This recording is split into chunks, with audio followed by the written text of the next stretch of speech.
Hey guys, mtGnoob back, concluding our spoiler up to card 91. We're on Planeswalkers Library. They've got an awesome visual spoiler, great prices. Go check them out. They're our sponsor. We're going to go from the gold into the hybrids.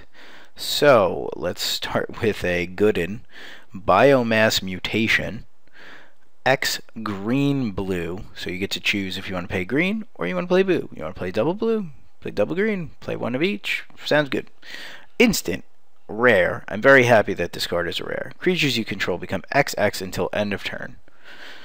Okay, I'm a fan. Give all your guys, all your wieners, 1/1 guys. Give them XX, they become 4/4s, they hit for 16. There's nothing wrong with that. The problem with the card is when you have big old dudes and then they end up shrinking. So, you know, this card has to be built around these smaller guys, and too much evolve won't be too good. But I think it's going to be a very nice blowout from time to time, and I love the art. It's a giant frog fighting some lizard thing, fighting some merfolk thing. Reminds me of an old Godzilla movie. You gotta be like, oh no, Godzilla thing all coming. Sorry, that probably sounded racist. Okay, let's move on. Burning Tree Emissary. When you hear this card name, I always think the card is like really gonna be awesome, but you know, it's a combo card at best. It's green or red. Cost 2. You get a 2/2 bear, which is fine. It's human shaman. When Burning Tree Shaman enters the battlefield, you get red and green. So, you know, to your mana pool. So add them. So you can play this as a 2/2, then play something else for red and green. So, you know, it lets you speed ahead, but unless you're ramping into something or playing like a Manamorphose with this, I don't think it's going to be that great. It might end up in a Storm type deck since you can pay double red for it and then get red and green, but I can't really tell you. Okay, then we have Night Vale Spectre. You can choose to pay any combination of blue or black, or all black or all blue for all that matter. So 2/3 Spectre at rare. This one was uncommon. The Burning Tree Emissary. Sorry about that. I might have left a few of those out. I apologize. Night Vale Spectre is a flyer. When this card deals combat damage to a player, that player exiles the top card of his or her library. You may play cards exiled with Night Vale Spectre. Alright, the fact is, unless you have an opponent that also is playing blue-black deck, you are probably not going to exile and play their spells. But it's good because it's not only spells, it's cards, so you could steal their land, essentially, and then you can play their land, and then you could start playing their spells. This might be good in a greedier mana base. It doesn't only have to be, it could be all blue, so you could play this card in like blue-white or blue-green.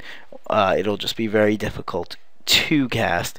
It's a 2/3 flyer. It's likely to hit a couple times if you play it right. I think it's a well-costed Spectre at rare. I would play it. I don't think it's going to be back-breaking in any other formats. Pit fight? Let's fight. Round 1, fight. Cost 1 or red or green. Target creature you control fights another target creature. So basically, it is prey upon, but it costs 1 more, and it's slightly more versatile since you can play it now in a red deck, and it is an instant, which is much, much better than Prey Upon, since Prey Upon is a sorcery. To my recollection, I could be wrong, but I'm pretty sure it is. Alright, so very nice. I like this card. I think it's a very good combat trick. Let's move on. Then we have Rubble Belt Raiders. Cost 1, red, red, red, red. Or 1 green, green, green, green, or 1 and a combination of those two. For a 3/3 rare human warrior, when this card attacks, put a 1/1 counter on it for each attacking creature you control. It's going to get big, it's going to get stupid, and it's going to Rubble Belt Raid you. That's all I can say about that. I think it's a good card. It becomes larger, it becomes harder to deal with. You can throw away crappier guys to, you know, make this creature larger, and if your guys don't die, you get to do the process over and over and over again. Alright, let's continue. I know I had said we were going to do lands next, but I guess my brain was like, let's forget about artifacts, because you're dumb. Alright, we got some key runes here, and then a few more artifacts, but I don't feel like making another video, so let's just tough this one through. Boros Key Rune. I think this is a decent key rune. I don't think it's amazing, but it's all the key runes are 3. They're artifacts. They tap for their, you know, color of their guild. So this one taps for red or white, and you pay red-white, and it becomes a 1/1 white-red soldier artifact creature with double strike until end of turn. I mean, not really impressed, but I would have maybe liked to see the keyword haste on this, to kind of smash for 2, like a 2/2 haste would have been fine with me. I guess a 1/1 double striker is fine, but 1 toughness does scare me, makes it a lot more likely to be killed. I guess there might be some decent buffs for white, and you can throw some sort of swift justice on this and make it more or less, you know, good. But I'm not a big fan of the Boros Key Rune. Dimir Key Rune is probably one of the better ones. It is taps for blue or black and becomes a 2/2 black-blue horror artifact creature until end of turn, and is unblockable. This is the kind of card that Control loves. It reminds me of the Creeping Tar Pit. Slightly worse, but way less mana.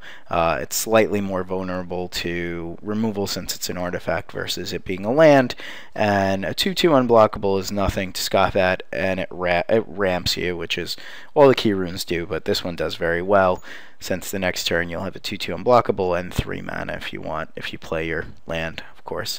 Then you have the Grohl Key Rune, which taps for red or green, and you get a 3/2 green and red beast artifact creature with trample. I think this is really strong. A 3/2 is nice. It has trample, so it can smash over a lot of other key runes and get in a point if you really need to get it. Plus, if you're playing this color combination, you have a lot of pump spells and blood rush things, so this'll be better in its guild. Let's talk about the Illusionists Bracers. Costs 2, it's rare, it's an artifact equipment. Whenever an ability of equipped creature is activated, if it isn't a mana ability, copy that ability. You may choose new targets for this copy, equipped for 3.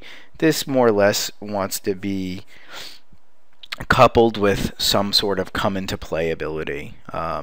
I think there's been talk of it being played in the pod type decks with like Kiki and things like that. I don't know if that's correct. I could be misreading when I read that.